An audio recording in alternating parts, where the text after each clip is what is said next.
Mobile, internet, social নেটওয়ার্কিংয়ের আজকের বাস্তবতায় চাইলেও নিজেকে এর বাইরে রাখা ভীষণ দুষ্কর।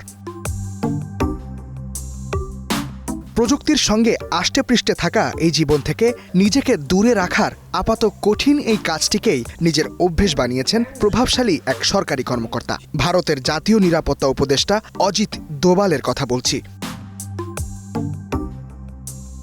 দেশটির নিরাপত্তার দায়িত্বে থাকা শীর্ষ এই কর্মকর্তা নিজেই জানিয়েছেন খানিকটা অবাক করা এই তথ্য।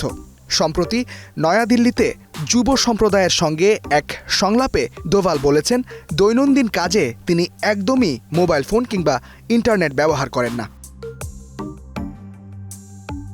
এ অনুষ্ঠানে অংশ নেয়া এক তরুণের করা প্রশ্নে দোভালের উত্তর ছিল, নিরাপত্তাজনিত কারণেই তিনি ডিজিটাল যোগাযোগ মাধ্যম এড়িয়ে চলেন। তার মতে, জাতীয় নিরাপত্তা নিশ্চিত করতে গিয়েই জীবনকে এমন বাড়তি সতর্কতার জালে আটকাতে হয়েছে তাকে। এটা সত্যি যে আমি ইন্টারনেট ব্যবহার করি না।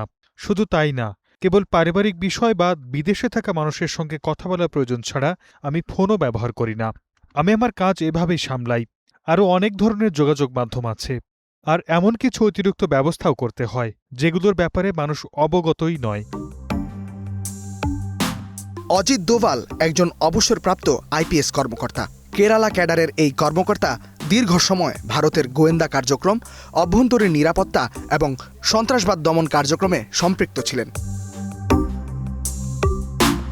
1968 সালে সার্ভিসে যোগ দেয়া দোভাল কীর্তিচক্র পদক পাওয়া সর্বকনিষ্ঠ পুলিশ কর্মকর্তাদের একজন। মিজোরাম, পাঞ্জাব ও উত্তর পূর্ব ভারতের বিভিন্ন বিদ্রোহ দমন অভিযানে গুরুত্বপূর্ণ ভূমিকায় ছিলেন তিনি।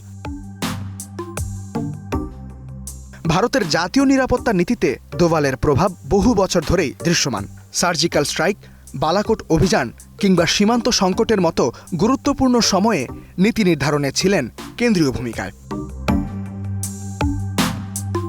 ডিজিটাল যুগে দাঁড়িয়েও দেশের নিরাপত্তা দেখভালের দায়িত্বে থাকা একজন শীর্ষ কর্মকর্তার এমন জীবন আচরণে অবাক মানুষ, যা নতুন করে জন্ম দিয়েছে আলোচনার। ইস্তিহাদুল মাহমুদ, স্টার নিউজ।